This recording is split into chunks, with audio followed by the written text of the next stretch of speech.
ओम काली येडेश्वरी आईसाहेबांविषयी माझ्याबरोबर घडलेली एक घटना आणि त्याचबरोबर समाजात असलेला इतका मोठा गैरसमज याच्यावर मला बोलायचं आहे. आता सध्याला आईसाहेबांची जत्रेचा टायमिंग आहे. चैत्र महिना चालू आहे. माझ्या एका मित्राला मी बोललो होतो की आपण येरमाळ्याला येडेश्वरी आईसाहेबांच्या जत्रेला जाऊ म्हणून. तर तो मला म्हणला की माझ्या देवाऱ्यावरती काही येडेश्वरी नाही आणि माझ्या कुळालासुद्धा ती कुलस्वामिनी नाही. तर म्हणला की मी तिथं काही येऊ शकत नाही आणि तू सुद्धा जाऊ नको, कारण की येडेश्वरी आईसाहेब तिथं गेल्यानंतर पाठीमागं येतात, मग त्यांचं आपल्याला सगळं काही करावं लागलं. याच्यानंतर माझ्या मनामध्ये प्रश्न आला की ह्याच्यावरती सुद्धा मी थोडंफार काहीतरी बोललं पाहिजे.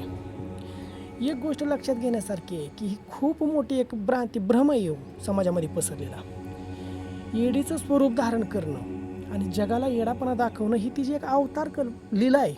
तिच्या अवताराची लीला ही एक ती परांबा आहे, ती पराशक्ती आहे. ती ह्या सगळ्या सृष्टीमध्ये व्यापून राहिलेली आहे. आणि इतकं सहज आहे का की फक्त तिच्या दर्शनाला गेल्यामुळं ती पाठीमागे येते. ती एवढी सहजसोपी आहे आणि इतकी ती स्वस्त आहे का की तिच्या दारामध्ये फक्त एकदा जाऊन आलं की लगेचच ती पाठीमागं येणार आणि तिचं आपल्याला सगळं करावं लागणार. मी मान्य करतो ती पाठीमागं येते, पण फक्त त्याला काही कारण आहेत. पहिलं कारण म्हणजे त्या आईसाहेबांची जो कोणी निंदा करतो का नाही, तो निंदा करणाऱ्याच्या पाठीमागे येते, कारण त्याला सुधरवायचं असतं.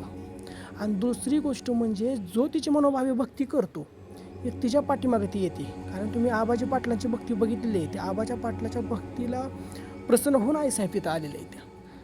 मग विचार करा तुम्ही की ही जे आपण मनामध्ये ठेवून राहिलेलो आहे की बाळगून राहिलो आहे की आपण जर येडेश्वरी आईसाहेबांना गेलो की ते आपल्या पाठीमागे येईल, ही खूप भ्रामक आणि त्याला काहीच आधार नसलेली कल्पना आहे. ती जगदंबा आहे. तिचं जर आपण सेवा साधना तिची चाकरी केली तर ती पाठीमागं आपल्या भक्तीला प्रसन्न